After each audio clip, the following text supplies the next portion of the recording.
I've been saying this for a while. Tony Hinchcliffe is essentially Lindsey Graham's alter ego. Like, let's just be serious.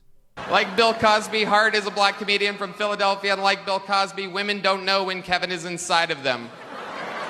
You've done good, though, Kevin. The black community is so proud of you. Right now, George Floyd is looking up at us all, laughing so hard that he can't breathe. God bless you, Kevin. God bless this room. And God bless the United States of America. Thank you so much. Who the hell says God bless America after attacking a dead man? Like, is that where our country's at right now? And why do I feel like this man says it 47 times throughout the entire day? God bless America. After you sneeze, he's just like, oh, God bless America.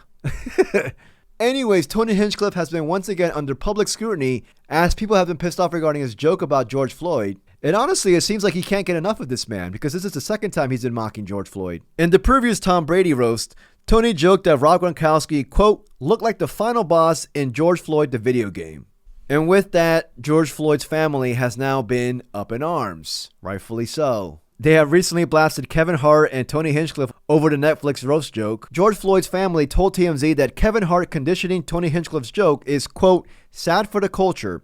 The families also accused Mr. Hart of allegedly giving Tony Hinchcliffe the green light to include the bit and said that Kevin Hart should have told the comedian to steer clear of the topic altogether. And it definitely seems like George Floyd's family is completely pissed off about this. They've been going after Kevin Hart, Tony Hinchcliffe. They've been telling TMZ multiple times that they're completely upset about the situation. But yeah, in this video, we're going to talk about Tony Hinchcliffe. So if you enjoyed this video, please like and subscribe. I truly appreciate it. So let's just clear things up.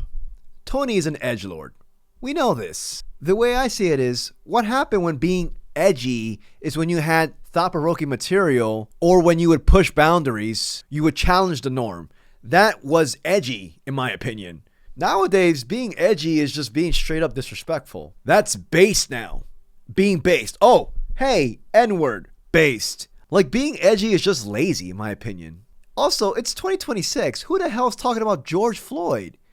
Like, it's 2026 and this freaking country and the entire world is burning to shreds and this man's talking about George Floyd.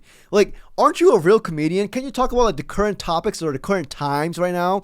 Like, this flamingo would rather talk about George Floyd than freaking Trump over here saying, oh, I don't care about Americans' finances. Like, what are we talking about? And let's just be straightforward. He's only doing this to appease his right-wing audience. Come on now. We know this. And to be honest, we're actually giving him what he wants. He wants attention. He lives for this. He covets this. He edges to this. He does. He looks like an edger. Tony looks like he needs to sit down whenever you tell him bad news. He's like, I can't right now. I need to take a seat. Tony is what happens when women don't have safe access to abortion care. Tony and Shane both live in Texas where abortion is illegal, but on the upside, if you see one of them doing comedy, there's a pretty good chance your uterus will start dry heaving on its own. Tony is a real guy's guy, or what's more commonly known as a bottom.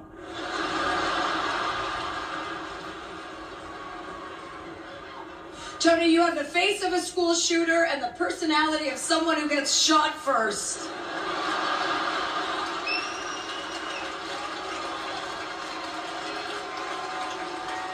Look at you, you look good. You got like a little Hollywood glow up. I didn't know veneers came in deli mustard yellow. But it actually looks a little bit better in person. You must be using Crest white supremacist strips. Tony and Shane, this must be so exciting for you guys. Usually on Sunday nights, you just burn a cross on someone's lawn. And tonight you get to roast a whole black guy. Well, a half of one, because it's Kevin. Tony, quick question. If you're here tonight, who's keeping Joe Rogan's balls warm in their mouth?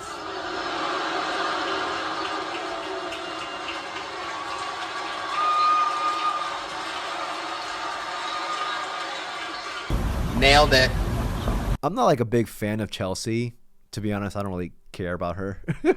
I'm in the middle. I really don't care about her.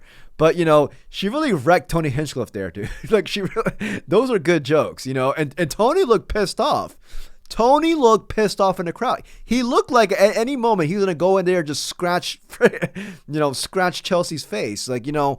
Anyways, the way I see it, keep that same energy for everything, not only things that appease you. You know, if you're going to be like that, then when somebody makes a Charlie Kirk joke, don't be all up in arms. Don't be trying to cancel somebody. And as a matter of fact, there was a Charlie Kirk joke in that same roast session. Tony reminds me of Charlie Kirk, in that he's definitely been on camera letting a guy unload in his throat. Kill Tony. Please, someone fucking kill Tony. And you look at Tony's reaction, he's just like, oh, this man really went there.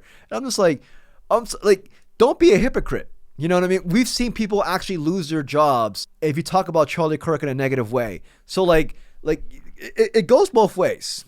It definitely goes both ways. That's the way I see it. But yeah, this George Floyd joke, it really got to some people. I mean, Steven Jackson had this to say about it.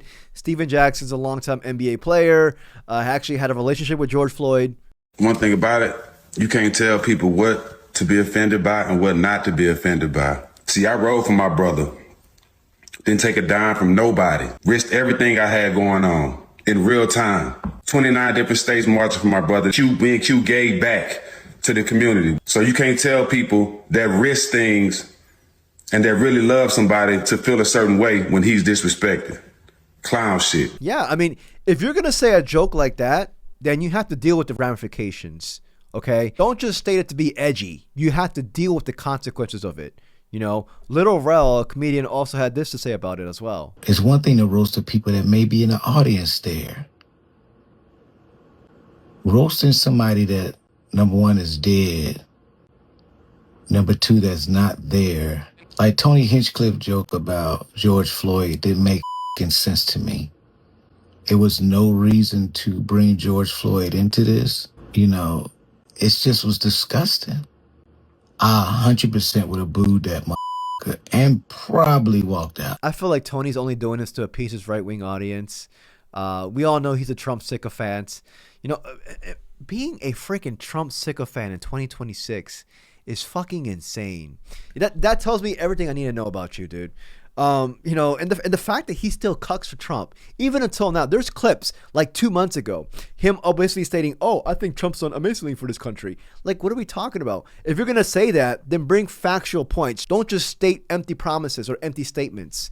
I'm just a big fan of this president. People can say that I kiss ass and that comedians shouldn't. There's this thing that I've been hearing where people are like, you know, comedians should be punching up, not punching down. You're supposed to make fun of the big thing. Well, if everybody is making fun of that one thing, then I think it's kind of funny to go the other way and to push it up. I literally have in my stand-up set pro-Trump jokes, which nobody's fucking doing. Which one lands the most? I make fun of his autograph. I say he has the most obnoxiously cool autograph in the world. It looks like Lizzo's heart rate. And he actually does.